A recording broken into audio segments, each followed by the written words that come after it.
Almost there. Chapter 31, Tiana. Louis! Ah! Tiana pitched forward on the boat, nearly tumbling over the side. Lottie rolled off the bench where she'd been sleeping. What happened? Charlotte screamed. Why aren't we moving, and why is it so dark in here? Goodness, Tia, why did I let you talk me into this? Tiana whirled around. Me? You're the one who decided to tag along, Lottie. I wouldn't have been just fine by myself. Really? Does this look fine to you? Let us all calm down, Naveen said, and see what kind of damage has been done. It may not be so bad, eh?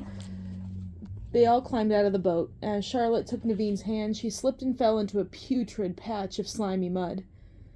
I'm never doing this again, Charlotte said, looking down at her trousers, which were now streaked with sludge. Let's hope we never have to, Tiana said. She looked over at Lottie. Sorry I snapped at you. Don't worry about it, Sugar. Stress brings out the worst in me, too. You hear that, swamp creatures? Charlotte called out as she gingerly navigated the soupy shoreline. Don't test me. You stay away from me, and I'll do the same. Tiana rounded the side of the boat to stand with Naveen and Louis, who were both steadying the bow.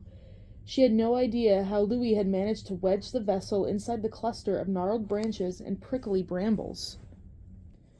Some of the vines had thick thorns that were at least 2 inches thick.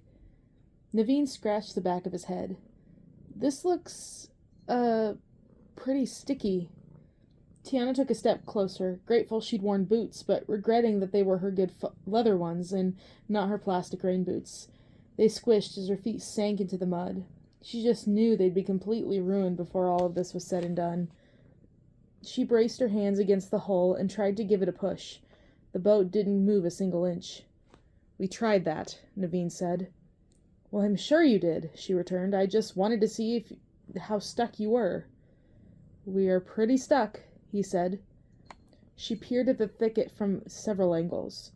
If we can find a few branches that are thin enough to maneuver through these vines, but sturdy enough to give a little leverage, I believe we can pry the boat out.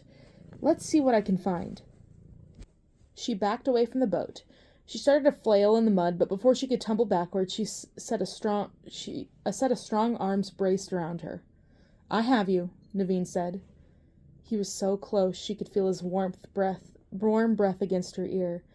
Tiana did her best not to ignore the goosebumps pebbling up and down her skin, but she would have had a better chance of ignoring a fireworks display taking place out on her front porch. Thank you, she said. She disengaged herself from his hold and moved several feet away. It still didn't feel far enough. She could have moved clear to the other side of the bayou, and it still wouldn't have left enough room between them. She dusted her hands off of her coveralls. I'm going to search for something to dislodge the boat. I think me and Louis can do that, Naveen said. We'll all do our part, Tiana replied. I'm not just going to stand there twiddling my thumbs while the big, strong men go and search for something to get us out of this mess. Tiana took a grandeur at Charlotte, who was brooding as she sat on the down cypress tree. She walked over and pulled her friend up by her arm, then pointed to the left side of the bayou shoreline. You and Louis can go that way, and Lottie and I will search this way, Tiana said, pointing on the opposite direction. We will? Charlotte asked with a horrified shriek. Yep, we will, Tiana said. She plopped a hand on her hip. Let's see who can find the best branch. Ah, it's a competition then, Naveen asked, his brow arched, a small smile playing at the corners of his mouth. Oh, goodness, was he flirting with her again? Was she flirting with him? This was not the time. It was never the time to flirt with Naveen. Doing so would only lead to the heartache of realizing that they could never be together. Tiana made the decision then and there to end this ill-advised teasing between them. Not only was it foolhardy, it was dangerous. Electing not to respond to his questions, she looked up at the sky and said, Let's go, before dusk settles and we're stuck here in the dark.